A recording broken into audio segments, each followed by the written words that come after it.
Hi there, I'm Angela Brown, and this is Ask a House Cleaner. This is a show where you get to ask a house cleaning question, and I get to help you find an answer.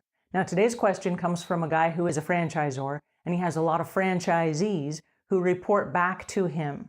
And so he owns the cleaning company, and they all pay him a little percentage of their regular earnings. Now, the problem he has is he says, the people that work for me, they pay me money, but they don't like me and they don't respect me. What am I doing wrong?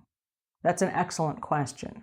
Now, there's a huge difference between being a leader and just being in charge. So if you are running a congregation, or you're running a business, or you run a family, or you teach a school class, or you're in charge of a sports team, or even if you just run a private Facebook group, there's a huge difference between being in charge and being a leader.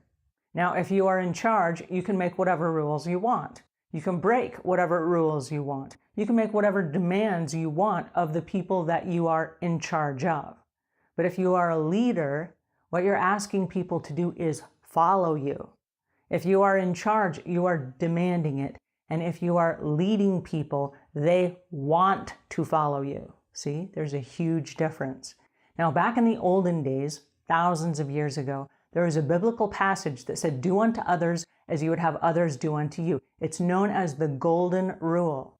Well, the Golden Rule has become tarnished over the years because right now in our modern society, we live in an era where everyone is entitled. Everyone wants special treatment. Hey, just break the rules for me because I'm special, right? Even I want that. I don't know why, but I want that too. Yeah, I want to go to the head of the line. I want to skip out on whatever it is that I don't have to do. My time is really valuable, and if I can have some shortcuts, sure, send me some special favors, right? I want entitlement.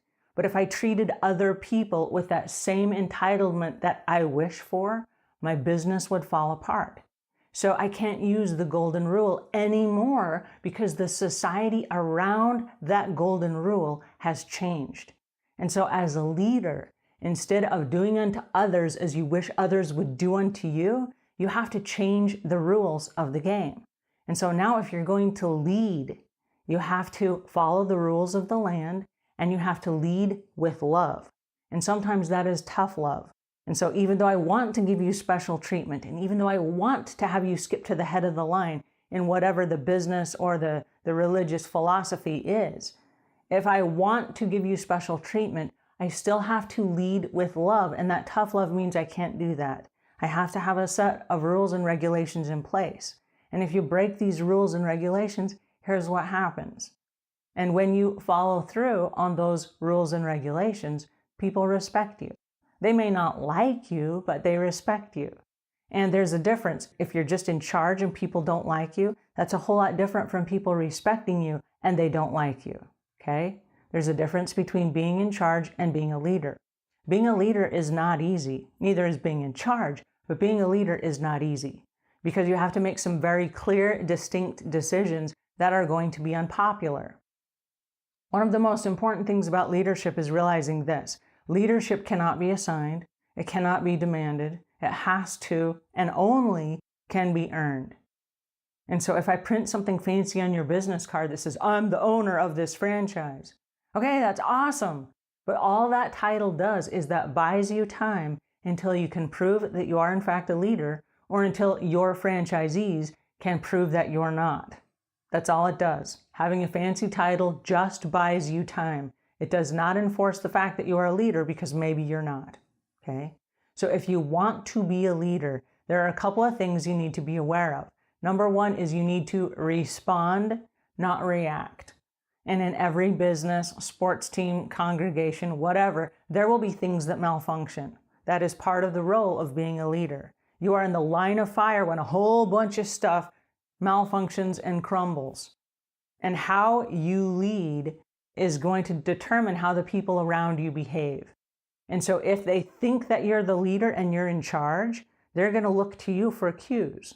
And so when stuff starts to crumble and fall apart and it starts to get chaotic, if you just jump in and you're flying by the seat of your pants and you're just, all out there, you're reacting, not responding. And so you have to take a step back and say, wow, I'm the leader here. And as a leader, I have a responsibility to my people. And because I have a responsibility, what I'm experiencing right now, I need to think through, because my mind is racing so fast and my blood is boiling that if I make a decision right now, it's not going to be wise. And sometimes, even though they're expecting a really fast, quick, responsive answer, your best decision sometimes is to stop and take a step back. Take a deep breath and look at it from every angle. And for me, it's an energy check. When I get really upset and my blood starts to boil, I stop and I say, wow, this really has me charged up. I'm really upset about this particular thing. Why is that? And I have to stop and realize, does this hurt my reputation? Does this mean I'm going to lose future income from this particular scenario? Does this just look like I've lost control of the people that I'm working with? Does this make me a total buffoon? Like, why am I so charged up about this right now? And when you stop to realize that, okay, this is not the end of the world, this is not a deal breaker, I got this, it's going to be okay, we just need some new rules in place. Then you can stop and you can put together your new rules. So if your blood starts to boil and you find yourself in one of those moments where you just want to fly off the handle and it's all chaotic, stop and slow down. What is it that I want to do in this moment? How do I want to be perceived in this moment? And realize that the things that you say in this moment are going to guide the future of your organization, whatever that is. Now, I do run a private Facebook group, and there are a couple of things that have gone awry. And when they happened, it really freaked me out. And I'm like, oh my gosh, what am I supposed to do now? Well, I stopped and I didn't respond immediately. Sometimes I waited 24 hours and threads of comments would happen. People looking for a leader. What is going on here? How are we supposed to respond? But when I came back, there's a very detailed list of rules and regulations. These are new rules and regulations based on what just happened. Please don't challenge me, because I will be forced to enforce the new rules and regulations of this group. Now, there was a person, very impressive, very influential person in the group, that decides, well, those rules don't apply to me because, I'm super important. Oh, don't do this to me, okay? Because out of respect for you, I want to give you the special treatment. I want the special treatment. I want to do to you what I want done to me. But I've just specifically asked you, don't challenge me on this list of rules and regulations, right? I removed the person from the group. And it wasn't to prove a point. It wasn't to be ugly. It was because if I'm going to be a leader and people are going to respect me, it's going to be based on whether or not I follow through on my promises. And this is the same if you run a congregation or a sports team or a school class or family or any of these things. People are looking to you to see, do you follow through? If you're a parent and you promise your kid, well, if you do this, here's the consequence, and then they do that, pushing you to your limits, if there's no follow through, they don't respect you. And because they don't respect you, you cannot lead. You cannot lead without respect. So if something happens, and something will happen, okay? If you are a leader or if you are in charge, either one, bad things will happen. And when those bad things happen, how you respond, not react, but how you respond will determine the outcome. So if you are running a business and people don't like you and they don't respect you, it's time to take a step back and look at the methods that you're providing. Are you playing favorites? Are you making promises that you don't keep?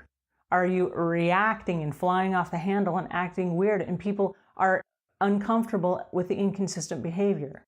If they don't know what to expect and they don't know how to respond, they can't fall in line. They cannot follow you. Does that make sense?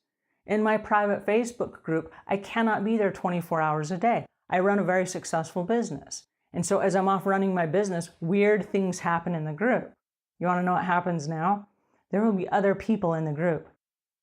They will come to my defense. They will jump in and say, oh, you can't do that. That's not allowed in this group. Good people have been kicked out of the group for doing that very thing. And the other person's like, oh, I didn't know. And there are other people that are monitoring the situation. I'm the sole administrator of the group, but there are other people that are monitoring the situation because, number one, there's respect, and they know the rules, and they know the rules will be followed through on. And so if people respect you, I didn't say they have to like you, but if people respect you, only then are you in a position to lead. So there is a huge difference between being in charge and being a leader. Alrighty, I hope that adds a little bit. And until we meet again, leave the world a cleaner place than when you found it.